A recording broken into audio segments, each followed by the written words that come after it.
What's the difference between a Trappist ale and an Abbey ale, and for that matter, which one is better?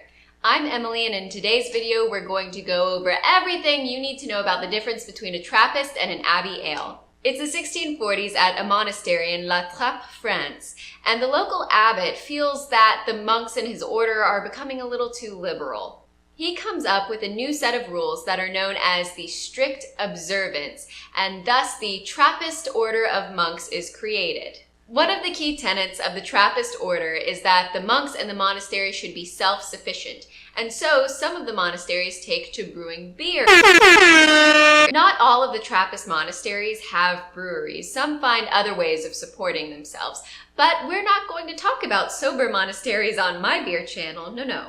What's really cool about these monastic breweries, and this is still true today, what they do is they take all of the profits and they only use a little bit to cover their living expenses, and the rest they donate to charity. As time goes on, we begin to see Trappist monasteries and breweries pop up all over Europe, but most of them are located in France and Belgium.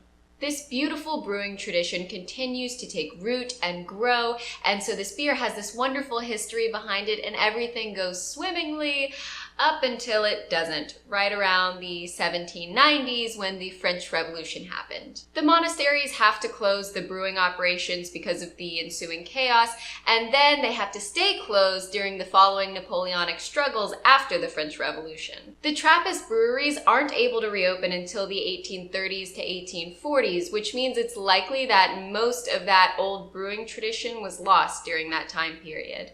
Over the years, the Trappist monasteries begin brewing again, and they're only disrupted a few times by various wars throughout Europe, but ultimately they develop 4 distinct beer styles. You have the single, the double, the triple, and the quadruple.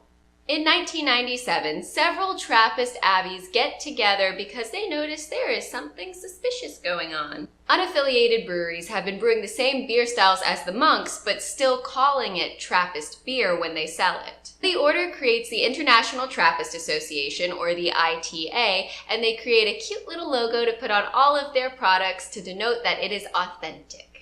Abbey ale is the term for any beer made after the Trappist style that is not actually an authentic Trappist beer. So this can encompass anything from similar breweries that are monasteries but not in the Trappist order, to commercial breweries who are just emulating the Trappist beer style.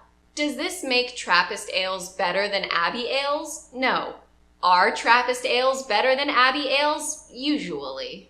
The ITA specifies that in order for a beer to be considered Trappist, it has to be made or overseen by monks whose primary job is to worship, not to brew beer.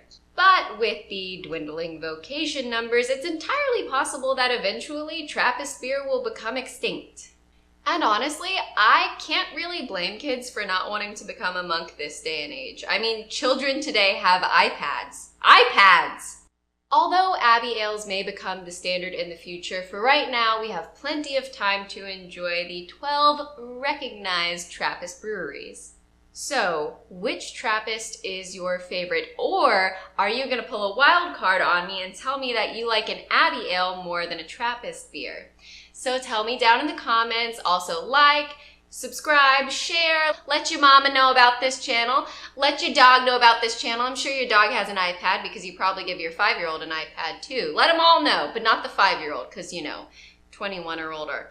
Thanks for watching another video, and I'll catch you guys in the next one. Bye.